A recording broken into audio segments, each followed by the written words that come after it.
എൻ്റെ നാട്ടിലിതാ പഞ്ചായത്ത് ചെയ്യും, ബ്ലോക്ക് ചെയ്യും, ജില്ലാ പഞ്ചായത്ത് ചെയ്യും, അവർ ചെയ്യും, ഇവർ ചെയ്യും. നിങ്ങളൊക്കെയാണ് പോയടാ. ഞാനൊരു വാർഡ് മെമ്പറാണ് പറയാണ്ട് സഫ്വാൻ പാപ്പാലി എന്ന് പറഞ്ഞൊരു മനുഷ്യനിതാണ് ഓനാണ് ചെയ്ത് ഇവിടെ. അതേപോലെ തന്നെ വളവന്നൂർ പഞ്ചായത്തിൽ 19 വാർഡിലെ നമ്മളെ കബീർ ബാബു പറഞ്ഞ ശക്തമായ നേതാവും ഫാത്തിമ ടീച്ചറും എന്ത് ചെയ്ത് ആ മറ്റുള്ള ഭാഗം അവിടെയാണ് കോൺക്രീറ്റ് ചെയ്ത്.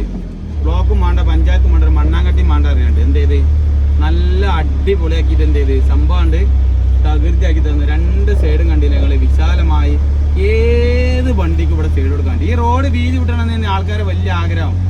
ഇതേപോലെ നല്ല രീതിയിൽ കോൺക്രീറ്റ് ചെയ്ത് കഴിഞ്ഞാൽ ഇതാ ഒരു റോഡ് ഉപ്പടക്കെ ഇതേപോലാണ്ട് റോഡ് വീതി കൂട്ടാതെ തന്നെ ജനങ്ങളെ ബുദ്ധിമുട്ടാക്കാതെ തന്നെ റോഡ് 2 സൈഡ് കോൺക്രീറ്റ് ഇട്ട് ഇതേപോലെ വിവേകം ബുദ്ധിയുള്ള ആളുകൾ ഇതിന് മുന്നിട്ട് ഇറങ്ങുകയാണെങ്കിൽ ഇതാ ഈ റോഡ് വീതി വിട്ടേണ്ട ആവശ്യമില്ല. 2 ബസ് ഇതിൽ കൂടി സുഖസുന്ദരമായി ചീറിപ്പാഞ്ഞു പോകും. അതിനെന്താ ചെയ്യേണ്ടി അറിയാം?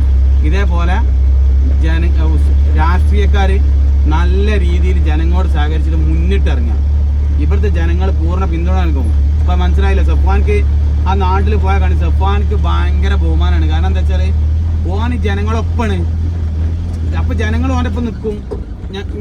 ജനങ്ങൾ എന്ത് ചെയ്യണം? ഓനിപ്പോൾ പറയണേ ഒരു സ്ഥലത്തോടെ പ്രശ്നമുണ്ട് കാക്ക ഇവിടെ ലാസ്റ്റ് സ്ഥലം കൊടുക്കുക എന്നാൽ 100 വട്ടം കൊടുക്കും ആൾക്കാർ. 100 വട്ടം ഇച്ചി ഫുള്ളെടുത്തിടാന്ന് തന്നെ പറയും. കാരണം എന്താ അറിയാം?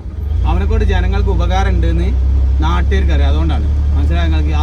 അള്ളാഹു അവൻ്റെ രാഷ്ട്രീയ ജീവിതം ഒരു മനുഷ്യൻ നയിക്കുന്നതാണ്. അതിൽ ബർക്കത്തുണ്ടാട്ടെന്ന് ആരും പറയില്ല. സാധാരണ എന്നാൽ ഓനെ സംബന്ധിച്ചിടത്തോളം പറഞ്ഞത്. കാരണം എന്താ പറയുക? അത് ജനങ്ങൾക്ക് ഉപകാരം ഉണ്ടായതുകൊണ്ടാണ് പറയുന്നത്. അത്രയും ജനങ്ങൾക്ക് ഉപകാരമാണ് ഓനെ കൊണ്ട്. ഞാൻ ഇപ്പോഴത്തെ പോലീസ് സ്റ്റേഷനിൽ പോലീസ് സ്റ്റേഷനിൽ ഞാൻ പോയതല്ല, ഞാൻ പോയപ്പോൾ അവിടെ ഉണ്ട് ആരോ ഒരു ആവശ്യത്തിന് വേണ്ടി ആ കുട്ടി വന്നാണ്. കുറേ സമയം ഉണ്ട് അവിടെ ചിലവഴിക്കണം. അപ്പോൾ ഞാൻ ആധാർ ഓഫീസിൽ പോയതാണ്. അപ്പോൾ കുറേ കഴിഞ്ഞപ്പോൾ ഞാൻ നോക്കിയപ്പോൾ ചോദിച്ചു എന്തേ ഇവിടെ നിന്നല്ല, ഞാൻ വേറൊരാളെ ആവശ്യത്തിന് വേണ്ടി വന്നു. എത്രയോ സമയം അവിടെ നിൽക്കുന്നത്. അതേപോലെ ഓരോരോ കാര്യത്തിനും ഓനെന്ത് സജീവമായിട്ട് മുന്നിലുണ്ടാവും, ബാക്കിലല്ല മുന്നിൽ. അപ്പോൾ ഇൻഷാ അല്ലാഹ് അള്ളാഹു ബർക്കത്ത് തരട്ടെ. അതേപോലെ മറ്റേ സ്ഥലത്തുണ്ട് ഫാത്തിമ ടീച്ചറും കബീർ ബാബും കൂടി ഉഷാറാക്കിയിട്ടുണ്ട്, നല്ല അടിപൊളിയാക്കിയിട്ടുണ്ട്. അവരൊക്കെ ജീവിതത്തിൽ അള്ളാഹു ബർക്കത്ത് തരട്ടെ. കാരണം എന്താ പറയുക, ഈ റോഡ് നന്നാക്കുക എന്നാൽ അത്രയും വലിയ കാര്യമാണ്. അതുകൊണ്ടാണ് പറയുന്നത് ഇൻഷാ അല്ലാഹ്.